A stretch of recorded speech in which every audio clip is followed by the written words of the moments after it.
সারা বিশ্বে এখন সামরিক সক্ষমতা নিয়ে উত্তেজনা তুঙ্গে। বিশ্বের সুপার পাওয়ার দেশগুলো প্রতিনিয়ত বাড়াচ্ছে নিজেদের সামরিক শক্তি, আধুনিক প্রযুক্তি আর কৌশলের মাধ্যমে তৈরি করছে আরো শক্তিশালী প্রতিরক্ষা ব্যবস্থা। এই প্রেক্ষাপটে এবার সামরিক সক্ষমতায় নতুন অধ্যায়ে প্রবেশ করতে যাচ্ছে বাংলাদেশ। চীনের সহযোগিতায় দেশে গড়ে উঠছে সামরিক ড্রোন উৎপাদন কারখানা। বাংলাদেশ বিমান বাহিনী চীনের সঙ্গে প্রযুক্তি হস্তান্তর চুক্তির মাধ্যমে এই আনম্যান্ড এরিয়াল ভেহিক্যাল ইউএভি বা ড্রোন উৎপাদন প্ল্যান্ট স্থাপন করছে।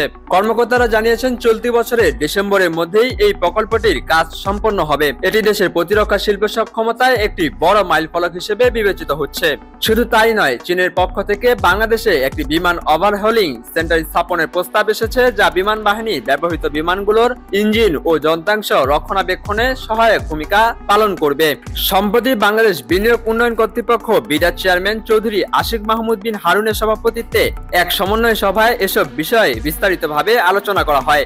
সভায় জানানো হয়, দেশের ভেতরে ডিফেন্স ইকোনমি জোন স্থাপন এবং সামরিক ও আধা সামরিক বাহিনী ব্যবহৃত পণ্য স্থানীয়ভাবে উৎপাদনের পরিকল্পনা নেওয়া হয়েছে।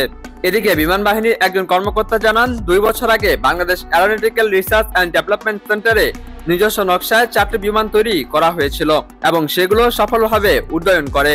এর লক্ষ্য ছিল নিজস্ব প্রযুক্তিতে প্রশিক্ষণ বিমান উদ্ভাবন এবং পরবর্তীতে বাণিজ্যিকভাবে স্পোর্ট এয়ারক্রাফট উৎপাদন করা।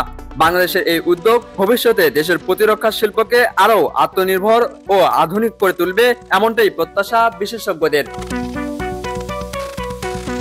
মাহমুদ বিন মারুফ, দেশ রিপোর্ট, সকালবেলা।